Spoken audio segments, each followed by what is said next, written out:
What's better, the elevator draw or the escalator draw? 2 points, straight line, that's the fastest, right? Well, that's what we're going to be talking about today. Thanks for tuning in to concealedcarry.com channel. My name is Tyler Tharp. I own Synergy Training Group, and today we're going to go over all the different draw types. Stick around. All right, y'all are concealed carry people. Y'all are defensive-minded citizens. Y'all conceal carry a gun everywhere you go, right? Yes, so that's what we're going to start on. I did bring my competition gear out today. We're going to talk a little bit about the scoop draw as well. But let's start out with the main three. The elevator or L draw, up and out. The escalator, which is just a straight line from where the muzzle clears the holster to the point, full extension where your sights are on target and you're ready to fire. And then the bowling. Also, one other thing that we do is a draw to retention or a draw to ready or draw to movement, things of that nature. Whether you're a high ready or a temple index person, draw to low ready to give commands, or draw to pectoral index for some sort of clinching, close quarters fighting type of thing. All of those are very relevant, but let's just talk about the draws where we were at full extension, where sight is on target and you're prepared to fire.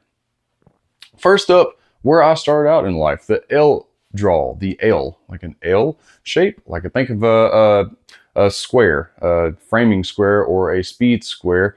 If you're familiar with construction work or any DIY things of that nature, then it's also called the elevator. We elevator ride the pistol up and then out.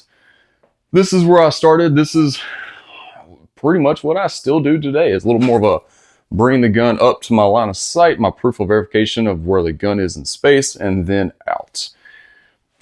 It's just what I like, because a lot of times when I was early on in life, the type of training I did was very dynamic. It was almost never stand still and shoot. So a lot of times we would draw and move.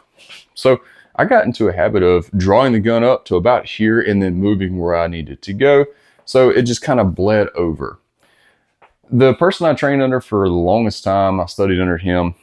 I found out this kind of only works if you're same side dominant. So right eye, right hand, or left eye, left hand. I'm cross dominant, so I can only see out my left eye.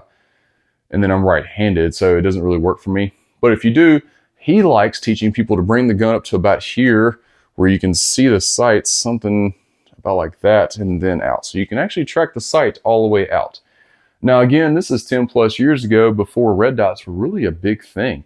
It was very rare to see red dots mounted to the slide of a gun. We did have red dots in the competition world, but they were all frame mounted on open guns, mostly 2011s. The slide ride optic just really wasn't a thing 10 years ago. So I can see where you really wanted some good alignment of the irons, and then you finalize that alignment going out. I could see that with a red dot as well. I can see it, get it, because I really can't actually see it. Maybe if I try it with my left hand.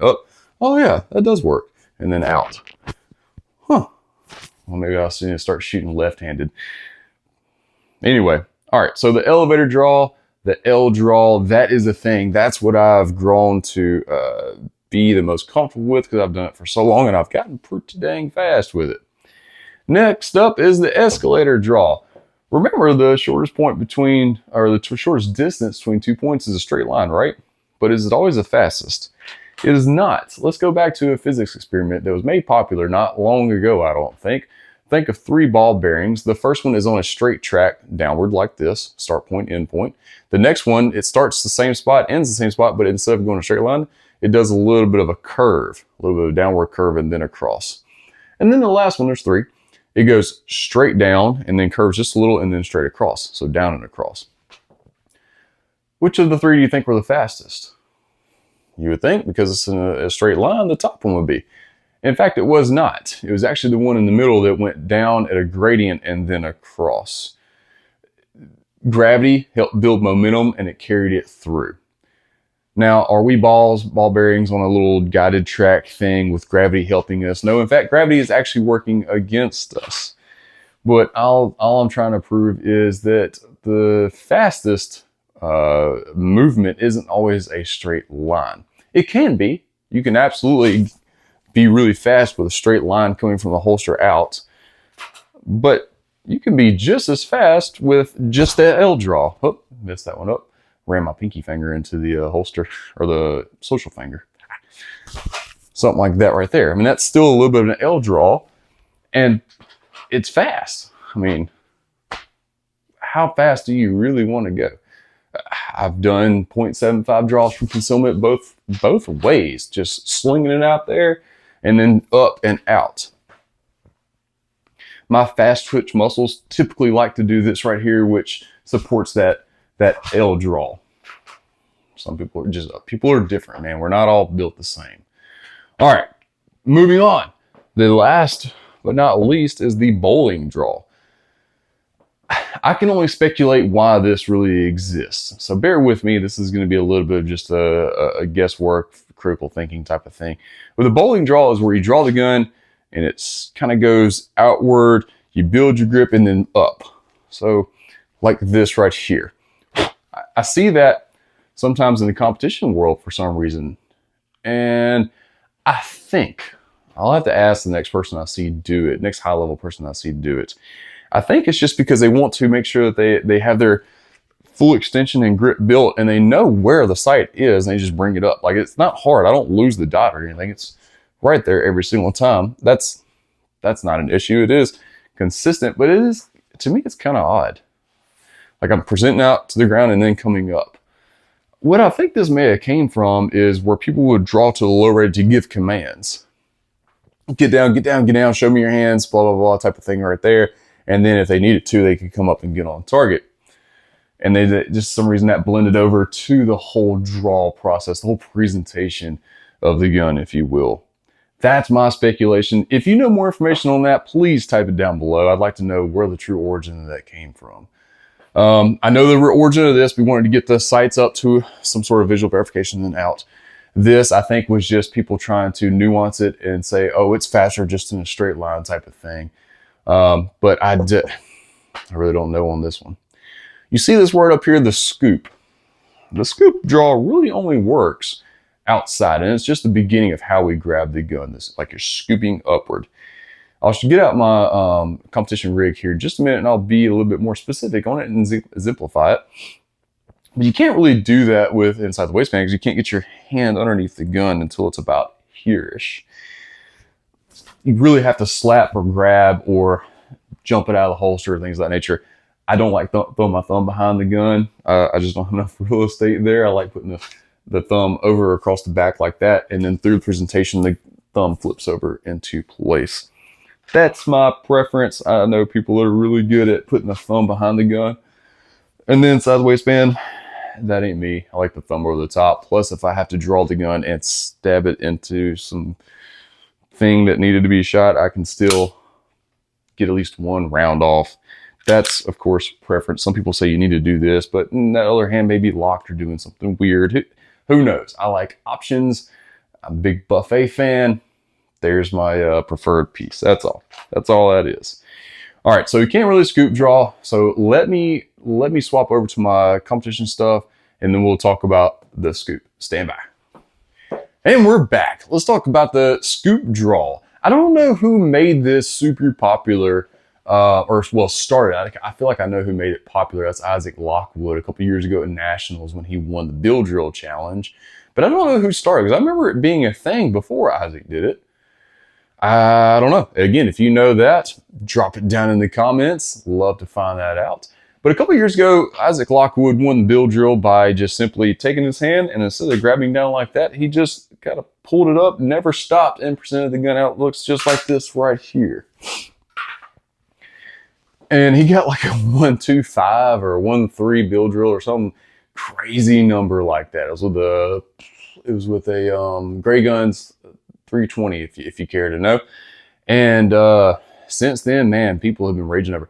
He also created the Lockwood 4x4 drill. If you go to the Synergy Shooting YouTube, you'll see my attempt on that. It's 4 rounds at 4 yards in under a second. I was able to get the time, just could not get the hits, man. I got like a 9.6 and a 9.3 or something to that effect. And each attempt, I had to do a scoop draw to get the 0.6 draw the first shot that I needed to have enough time for the other 3 shots. Anyway, that's pretty much where the scoop draw shines, man. If you need a super fast draw to first shot, it's a unhitched draw through the presentation. You never stop. But you can L or escalator with a scoop. You can up and out, or up and out. I guess it's still out, just up just enough out of the holster, and then straight line. If you look at my channel on that video, you'll see that I actually go up, then out a little bit. Again, I've done the L thing for so long. It's burnt in. It's trying to burn in this would probably be a waste of time for me. I don't know if you could bowl. That would be kind of weird if you did a scoop and a bowl. Scoop and a bowl like ice cream. Makes sense on the words, just doesn't make sense on the application. But at the end of the day, what I find myself doing most is really just grabbing the gun where I know it's at, and then presenting out from there with that L/elevator draw that I've mentioned so many times. I don't necessarily push down and bounce it out of the holster. I don't really see a whole lot of benefit to that, but I do like to make sure that when I do get that first purchase on the gun, that is as high up as I can get it. What I'm feeling for is right there, the web of my hand being high and tight in that back strap. And then the old social finger, that knuckle right there touching the trigger guard. So looks a lot like that. Making sure I get that, again, that consistent same purchase every single time. And I just can't get that with the scoop. I feel like almost every time I try to scoop the gun out of the holster, I get some different feeling, and I just can't replicate it enough times to justify pursuing that type of draw. Plus, again, like I said earlier, you can't really do that from inside the waistband, and I shoot a lot from inside the waistband, so it doesn't have enough carryover for me to justify it as well. If I'm running full rig with a battle belt and using the Safariland ALS, it's again kind of difficult, and I don't know, like how much faster do I really need to be? How much faster does this scoop gonna help me? I was helping Mark Smith teach a class not long ago, and it was a law enforcement only class, and we were doing the speed portion of it, and the draw the first shot. And I did a 0.75 beautiful perfect center mass A shot, 0.75 out of an ALS holster in a old worn out Glock 34. I mean, do you want to be faster all the time? Yes. I'm not saying I'm complacent or I'm stopping. I'm just saying that I don't think pursuing a different draw at my stage in training would be of any benefit. If you're new to training, I would highly recommend exploring all of these, seeing which one benefits you the most, and pursuing that. Of course, if you need any help fine-tuning that, you can submit video for review to a lot of us. Riley Bowman, he's part of the concealedcarry.com network, one of the owning partners. He and I and a few other select wonderful shooting coaches are part of the thing called Coaches Collective. And we try to help out folks. We review video, give feedback, got a YouTube channel, and all that good stuff. And then all of those guys also have their own gigs where you can submit video to them personally and sign up for their remote training, hybrid training, things of that nature. I don't know what this hand movement was. That made no sense. Whatever. But yeah, look, if you're struggling for some plateau or you need some more finer guidance to your specific training needs, reach out, man. There's lots of us that can help you, and some of them are probably even local to you. All right, so that's all I got for the different types of draws. I hope this was beneficial and entertaining for you. If you have any comments, please put them below. I'd love to know what you think about the elevator versus the escalator versus the bowl. If you think this is useful, man, I'd love to find out. Like I don't know what I don't know. I just don't know where this would be useful. And if you think the escalator is better than my L draw, please let me know. I'll take all the hate mail. All right, guys. Thank y'all so much for tuning in. We'll catch you on the next one.